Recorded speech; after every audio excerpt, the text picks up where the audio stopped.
राजेश चौहान जी, जो करनामूलक है काफ़ी टाइम से अपनी मांगों को लेकर कर रहे हैं। इससे पहले विधानसभा घेराव इन्होंने किया और अब जो है कमी को हड़ताल पे बैठे हैं और इनका ये भी कहना है कि नौकरी नहीं तो वोट नहीं सर। और आज आप समर्थन देने के लिए क्या कहना चाहिए? मैंने तो जो कहना था कह दिया है। मेरा समर्थन केवल स्टेटमेंट में नहीं होता है, जो मैंने वचन दिया है वो पूरा करें।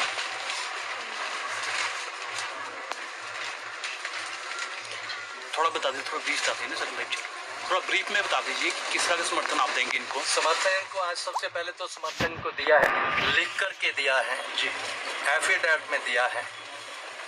हमारा पूरा प्रयास होगा इनका संघर्ष कामयाब हो, जल्दी हो। इनके संघर्ष में ये जब भी मांग करेंगे इनको हमारी जरूरत होगी।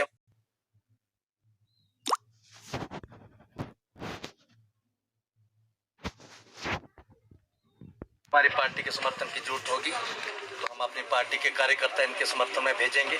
इनको अकेले नहीं रहने देंगे। सरकार अगर समझेगी ये मुट्ठी भर लोग हैं, हम पर फर्क नहीं है, तो सरकार को फर्क दिखाएंगे। दूसरा क्या है कि जिस तरह से सरकार निर्णय ले रही है, विनाशकारी विपरीत बुद्धि है। इनको देने के लिए पैसा नहीं है, बार बार नियम बदले जा रहे हैं। लेकिन मुख्यमंत्री को हवा में घुमाने के लिए 30 करोड़ रुपए का हेलीकॉप्टर खरीदा जाता है। हिमाचल जैसे शांत पे इलाके में कोई किसी को खतरा नहीं है, लेकिन बुलेट प्रूफ गाड़ियों के लिए करोड़ों रुपया खर्चा जाएगा। मंत्रियों के लिए, अधिकारियों के लिए नई नई गाड़ियां आ रही हैं। बिल्डिंग्स की मरम्मत के लिए करोड़ों रुपया खर्च करे जा रहे हैं। मेरे पास बहुत लंबी चौड़ी लिस्ट आ गई। जितने इनको पैसा चाहिए बड़े आराम से जुटाया जा सकता है। मैं आज भी मुख्यमंत्री से आग्रह करूंगा तुरंत इनका फैसला करें। 25 तारीख को आपने 4 साल के बाद पहली बार मीटिंग बुलाई है। आपको नालायकी का इससे बड़ा सर्टिफिकेट क्या होगा कि आप कहते हैं कि हम कर्मचारियों की हितैषी सरकार है। 4 साल के बाद आप मीटिंग बुला रहे हैं जब आप जाने वाले हैं। जेसीसी की मीटिंग हर साल हुआ करती थी। मैं 1982 बैच का एमएलए हूँ, 4 बार एमएलए रहा हूँ, मिनिस्टर रहा हूँ, एमपी रहा हूँ। प्रशासन हमने चलाया हुआ है। ये कर्मचारियों के साथ कैसी मित्रता है कि 4 साल में आपने उनको मीटिंग बुलाने के योग्य नहीं समझा। आप भी जिनको बुलाया गया है उनको कर्मचारी नेता नहीं मानते हैं। केवल मंडी का चुनाव देख करके जो स्थापित नेता है कर्मचारियों के, वो तो आपने दरकिनार कर दिया। और एकदम मंडी का पार्लियामेंट का उपचुनाव आ गया तो मंडी से एक नेता जबरदस्ती थोप दिया गया है। यूनियंस ने बाइकआउट कर दिया है। कर्मचारी मान नहीं रहे हैं। और मुझे आज ये पढ़ने को मिला है कि उनमें 25 मांगों में एनपीएस का तो जिक्र ही नहीं है एजेंडे में। इससे पता लग जाता है कि सरकार की मंशा क्या है। लेकिन फिर भी मैं आग्रह करूंगा 25 तारीख को कर्मचारियों की सारी जायज मांगे माने। उनमें कर्णामूल का आधार के 45 लोग हैं। बहुत कम बजट चाहिए, बहुत कम बजट चाहिए, बहुत ज्यादा बजट नहीं चाहिए। इससे ज्यादा रिटायर हो रहे हैं साल की। मैं सारे अर्थशास्त्र को समझता हूँ। मुख्यमंत्री को अगर समझ नहीं आ रही है तो मैंने बार बार कहा है, आप अगर ओपीएस देने में असमर्थ समझते हैं, बड़ा पैसा लगेगा, इनको कर्णा मुल्क वालों को रोजगार देने में, नौकरी देने में आपको लगता है बजट बड़ा चाहिए, आपको समझ नहीं आ रही है, आपकी बुद्धि काम नहीं कर रही है, तो मुख्यमंत्री जी आप अपने चीफ सेक्रेटरी साहब को, अपने फाइनेंस सेक्रेटरी को लेकर के मेरे पास घंटा भर मेरे फतेहपुर धरने पर आ जाइए। मैं आपको रास्ता बता दूंगा। इससे ज्यादा मैं क्या कर सकता हूँ। लेकिन ईगो है, सरकार चलाने भी नहीं आ रही है, पता भी नहीं लग रहा है, और किसी से समझने के लिए ईगो खड़ी हो रही है। तो 2 चीजें तो नहीं चलेंगी। थोड़ा सा समय रह गया है। अरे हवा का इशारा मुख्यमंत्री समझ जाएं। बिना कांड के अगर उत्तराखंड का चीफ मिनिस्टर बदला जा सकता है, गुजरात का चीफ मिनिस्टर बिना कांड के बदला जा सकता है, तो हिमाचल को तो 1 सेकंड भी नहीं लगेगा। उपचुनाव से सरकार डर रही है। 7 महीने से फतेहपुर की सीट खाली है। 7 महीने हो गए। 1 लाख लोग अपना प्रतिनिधि चाहते हैं, एमएलए चाहते हैं। इनकी हिम्मत नहीं।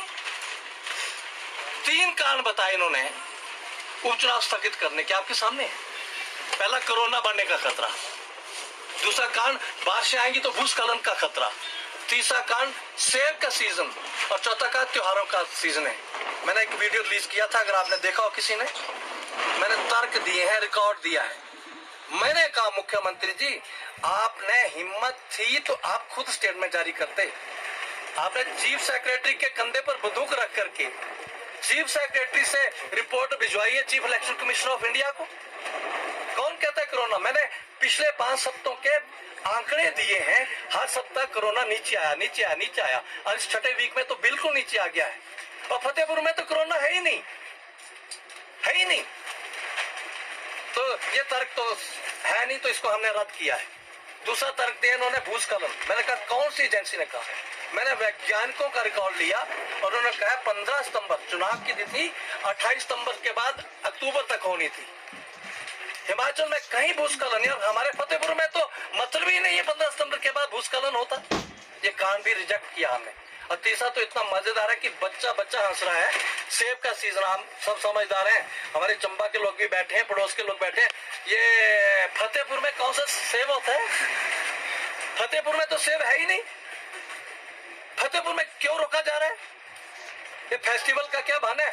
कुल्लू का चुनाव स्थगित करना, समझ आ गया, दशहरा है कुल्लू का, पर वो भी कारण नहीं है। आप दशहरे के बाद डेट दे सकते थे, दशहरे के पहले दे सकते थे। दिवाली का कांड क्या है?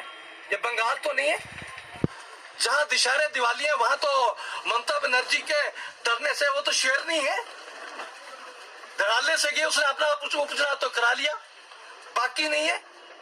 प्रधानमंत्री की जरूरत नहीं पड़ी, वहां का उपचुनाव भी रोकते।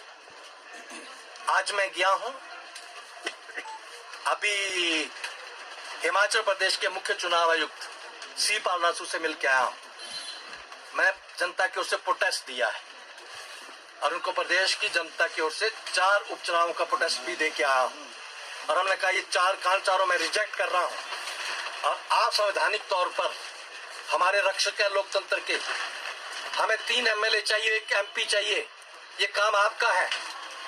प्रोटोकॉल में चीफ सेक्रेटरी आपसे ऊपर होगा, लेकिन जहां चुनाव की बात आएगी तो संवैधानिक तौर पर यहाँ का मुख्य चुनाव आयुक्त चीफ सेक्रेटरी के अंडर नहीं है, चीफ मिनिस्टर के अंडर नहीं है, ये संविधान बोल रहा है।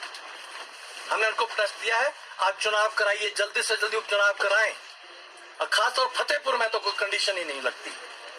और हमने कहा है अगर उपचुनाव नहीं हो